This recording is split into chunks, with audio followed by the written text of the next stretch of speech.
श्रीमान वेंकटनाथार्य कवितार्के केसरी वेदांताचार्यवर्यो में सन्निधत्तां सदाकृति रामानुजदयापात्रं ज्ञानवैराग्यभूषणं श्रीमद्वेंकटनाथार्यं वन्दे वेदान्तदेशिकं लक्ष्मीनाथसमारम्भां नाथयामनमध्यमाम् अस्मदाचार्यपर्यन्तां वन्दे गुरुपरम्परां यो नित्यमच्युतपदाम्बुजयुग्मरुक्म व्यामोगतस्सदितराणाय मेने अस्मद्गुरोर्भगवतोस्य दयैकसिन्धोः रामानुजस्य शरणौ शरणं प्रपद्ये.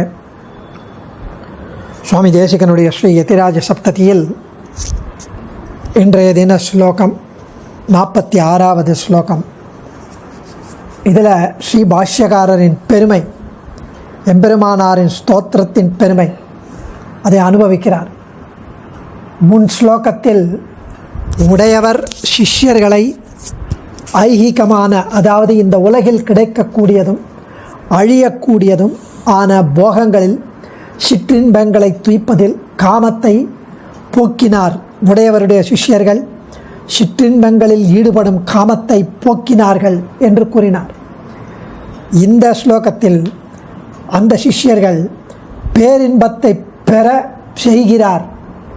ராமானுஜர் சிஷ்யர்கள், அவர்கள் ராமானுஜர் ஸ்ரீசுக்திகளால் அவர்கள் பேரின்பத்தை பெறச் செய்கிறார் என்று தெரிவிக்கிறார் சுவாமி. निगमपति कच्चाया शाखी निराश महानिधि महित विविध छात्रा श्रेणी मनोरथ सारथि त्रिभुवनतम प्रत्यूषोऽयं त्रिविद्य शिखामणि प्रतयति यतिक्ष्माभृत्पारावरीमभिपर्ययां निगमपति कच्चाया शाखी निराश महानिधि महित विविध छात्र श्रेणी मनोरथ सारथि त्रिभुवनतम प्रत्यूषोऽयं त्रिविद्य शिखामणि प्रतयति यतिक्ष्माभृत्पारावरीमभिपर्ययां. வேதத்தினுடைய உண்மை பொருளை உணர விரும்பியவன், வேதத்தினுடைய உண்மை சாஸ்திரத்தை, வேதாந்த அர்த்தத்தை அறிய வேண்டும் என்று ஆசைப்படுபவன் வேத மார்க்கத்தில் பலமுறை சுற்றி சுற்றி திரிந்து அந்த பொருள் கிடைக்காமல் அவனை ஒரே கன்ஃபியூஸ் ஆகி வெயிலில் பல காலம் திரிந்து வாடியது போல வாடினான். என்ன ஒரே கன்ஃபியூசிங்காக இருக்கேன்னு. செழித்து வளர்ந்து சுவையுள்ள கனிகளை பெற்ற மரம் அந்த வாடிக்கொண்டிருக்கும் போது கிடைத்தால் அப்படி திரிந்து கொண்டிருந்தவன் அதனுடைய அந்த மரத்தின் நிழலில் அமர்ந்து வாட்டமெல்லாம் தீரப்பெற்று தாபம் தீர்ந்து அதன் கனிகளையும் உண்டு மகிழ்ச்சி அடைவான் இல்லையா? அதுபோல வேதத்தின் உண்மை பொருளை உணராமல் வாடுபவர்களுக்கு தம்முடைய திருவடி நிழல் தந்து உண்மை பொருளான வேதாந்த அர்த்தத்தின் உண்மை பொருளான கனியை தருபவர் நம் உடையவர். உலக இன்ப ஆசையை விட்டு ஒழித்து மோட்ச ஆனந்தத்தை விரும்புபவர்களுக்கு ஒரு புதையல் போன்ற அந்த ஆனந்தத்தை தருபவர் நம்முடையவர். தேரோட்டி நேர்மையாக தேரை செலுத்தி தலைவனுக்கு வெற்றி கிடைக்க வழி செய்வது போல தமது சீடர்களுக்கு நல்வழி காட்டி உள்ளார் நம் எம்பெருமானார். விடியற்காலம் வந்தால் இருள் அழிந்துவிடும். அதுபோல அடியார்களின் அஞ்ஞான இருளை தன்னுடைய உபதேசங்களால் அழிக்கிறவர் நம் ஸ்ரீ பாஷ்யகாரர். வேதங்களில் வல்லமை பெற்ற பெரியோர்களுக்கு சிரோபூஷணமாக விளங்குகிறார் சுவாமி எம்பெருமானார்.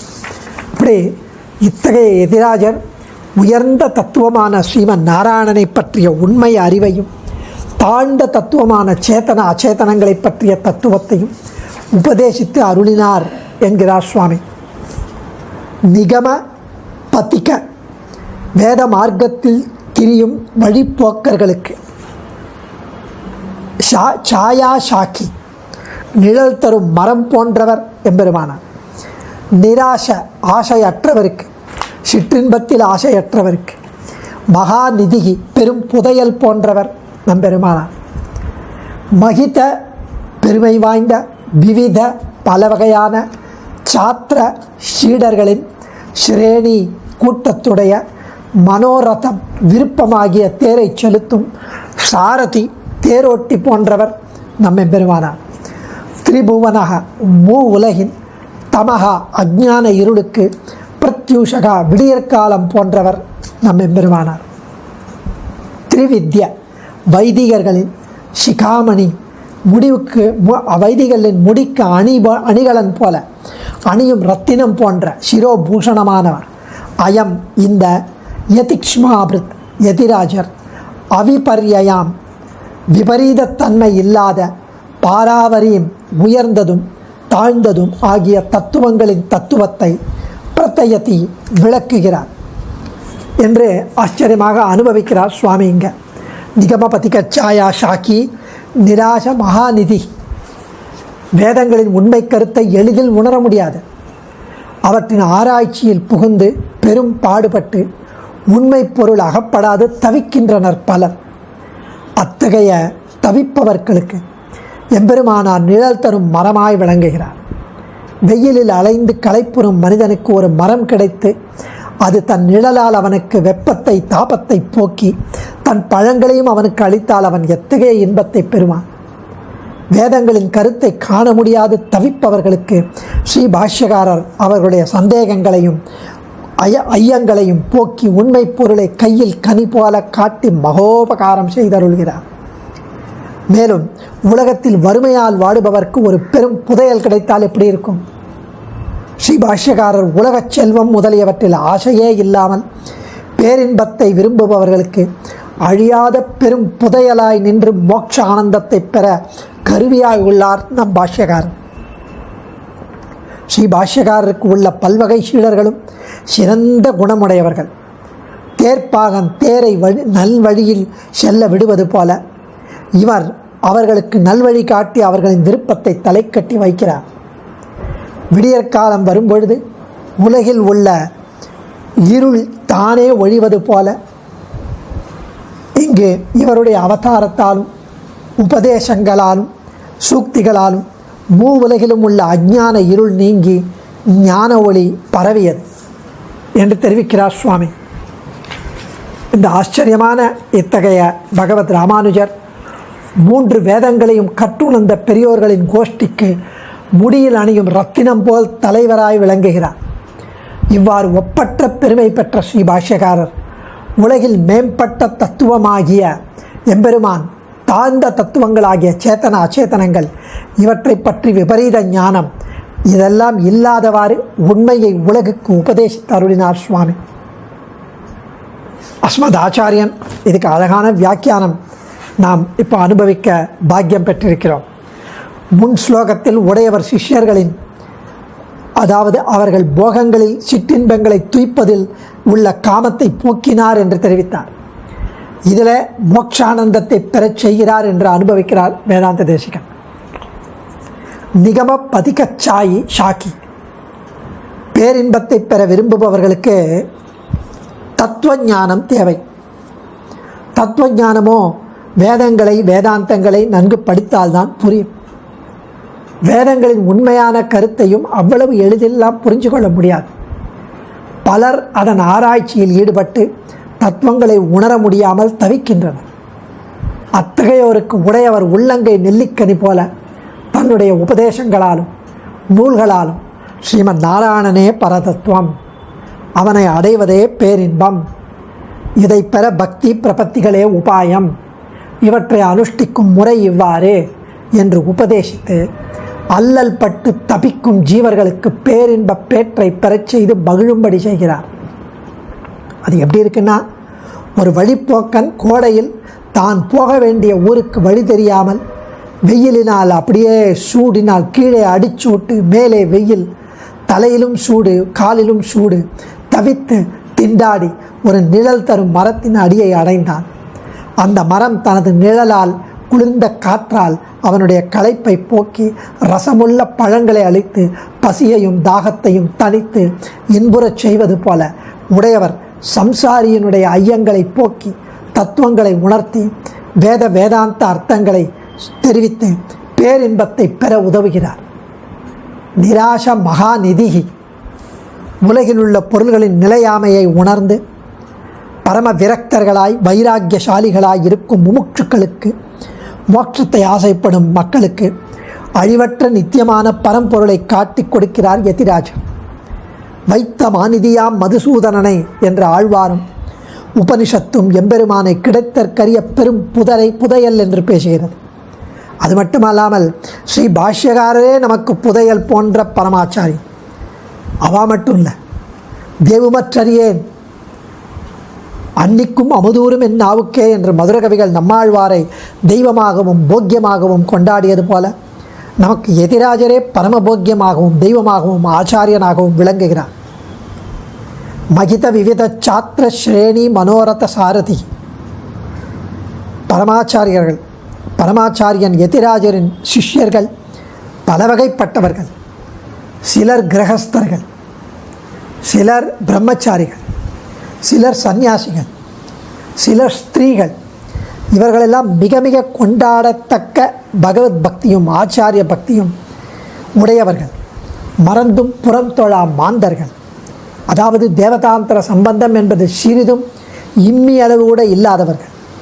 பரமனை நினைத்தும் அவன் லீலைகளை பேசியும் மகிழ்வது அல்லாமல் வேறு எதையும் வேறு பயனை நாடாதவர்கள் பரமைகாந்திகள். எதிராஜரின் திருவடி நிழலையே நாடி நிற்பவர்கள். இப்படிப்பட்ட சிஷ்யர்களின் மனநிலையை நன்கு உணர்ந்து அவரவர்களுக்கு ஏற்ப உபதேசித்து அனைவரையும் நல்வழிப்படுத்துபவர் நம் எதிராஜர். எப்படியானால் வண்டியை ஓட்டும் வண்டிக்காரன் மாட்டின் அல்லது குதிரையின் கயிற்றை கடிவாளத்தை இழுத்து பிடித்து அவை கண்ட இடத்தில் மேட்டிலோ பள்ளத்திலோ செல்லாமல் நேர் வழியிலே செலுத்துவானோ, அதே போல நம் உடையவர் நம்முடைய மனோரதம், அதாவது எண்ணமாகிய இந்த தேரை, மனமாகிய இந்த தேரை தகாத இடத்தில் செல்லாது தான் சாரதியாக இருந்து நம்மை நல்வழியில் செலுத்துபவர் அவர்.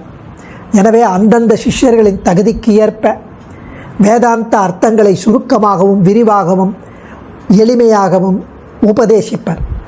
பகவத் கைங்கரியத்தையோ பாகவத கைங்கரியத்தையோ செய்ய எண்ணமுடையவர்களுக்கு ஏற்ற கைங்கரியங்களை செய்யும்படி நியமிப்பார். திரிபுவனதம பிரத்யூஷக. உலகத்தில் விடியற்காலம் வந்ததும் அடர்ந்த இருள் எப்படி விலகுவோ தானே விலகுமோ, எங்கும் ஒளி வெள்ளம் சூழுமோ, அதே போல உடையவர் அவதரித்ததும் விசிஷ்டாத்வைத மத பிரச்சாரம் பண்ணத் தொடங்கியதும் மக்களிடையே தத்துவங்களை பற்றிய அறிவு சுடர்விட்டு தொடங்கியது. அது மட்டுமா, சிஷ்யர்களின் பாபங்களும் விலகின.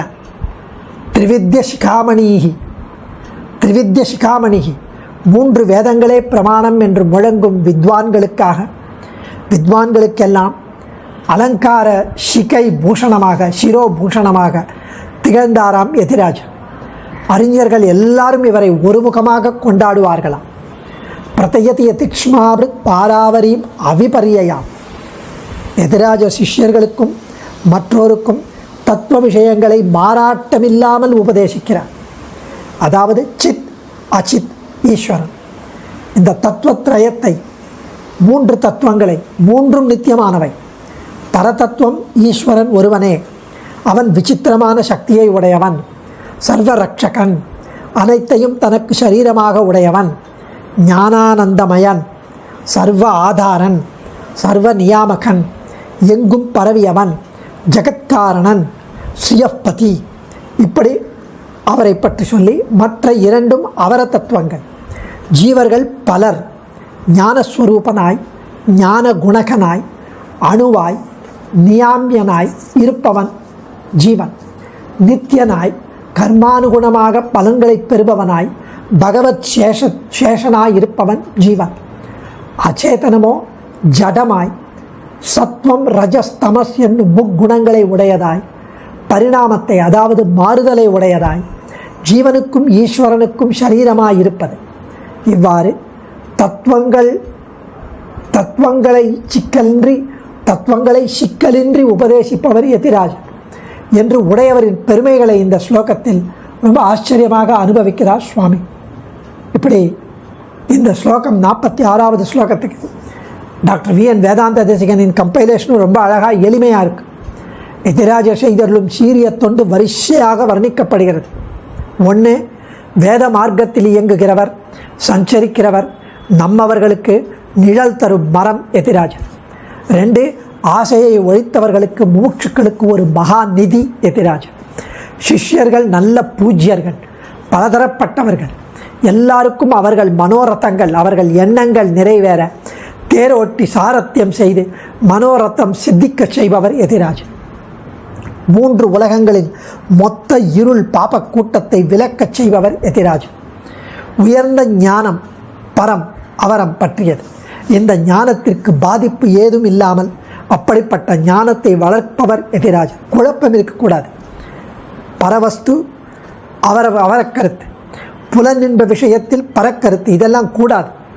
பரவஸ்து இடத்தில் அவரக்கருத்து, அதாவது அது மட்டகம், அதுக்கு ரூபம் கிடையாது, அதுக்கு குணம் கிடையாது அப்படின்லாம் தப்பாக புரிந்து கொள்ளக்கூடாது. புலனின்பம்தான் முக்கியம், அதுதான் போகம், அதுக்கு பரக்கருத்து, இதெல்லாம் கூடாது. எதிராஜ சுக்தி பரிச்சயம் உள்ளவர்களுக்கு மாறாட்டம் வராது. மரங்கள் நிழல் மட்டுமா தரும், பழங்களும் தரும். மற்ற மதங்கள் போல் இல்லாமல் ராமானுஜர் வைத்த மரங்கள் பரம பலமான மோட்சானந்தத்தையே தரும். தத்யதா ஹிரண்ய நிதிம் நிகிதம் என்ற ரீதியில் ஹிரண்ய நிதி எனத்தக்க பரபிரம்மே கிடைக்கிற மோட்ச ஆனந்தம். சிஷ்யர் பலதரப்பட்டவர், 4 வர்ணத்தினர், 4 ஆசிரமத்தவர். ஸ்திரீகள் சத்திரம் போல சேவை பண்ணினவர். அவர்களுக்கு சங்கிரகமாகவோ விரிவாகவோ வேதாந்த அர்த்த உபதேசம் நடக்கிறது. அவர்களை பாகவத கைங்கரியங்களில் ஈடுபடுத்தி அத்துணை பேருக்கும் மனோரத்தம் ஓட்ட உதவும் அபூர்வ சாரதியாய் இயங்குகிறவர் நம்மை ராமானுஜன். 3 உலகங்களுக்கும் விடியல் வேலை அஞ்ஞான இருள் போயிற்று. உபதேசம் வேத பிராமான்ய அடிப்படையில் திரிவித்திய சிகாமணி. பராவர தத்துவ நிர்ணயம் சந்தேகமும் இல்லாமல் நிரூபணமாகிறது. சம்சயம் இல்லாமல் சந்தேகம், சந்தேகம், சம்சயம், விபர்யம். சம்சயம்னா சந்தேகம், சந்தேகம் இல்லாமல். விபர்யம்னா வேறொன்றாக தப்பாக அறிந்து அப்படி ஏற்படும் குழப்பம். 2ம் இல்லை. இங்கு சந்தேகமும் இல்லை, குழப்பமும் இல்லை. தன்யோஸ்மி. ஆச்சாரியன் திருவடிகளே சரணம். கவிதார்க்கிக சிம்ஹாய கல்யாண குணசாலினே ஸ்ரீமதே வெங்கடேஷாய வேதாந்த குரவே நமக.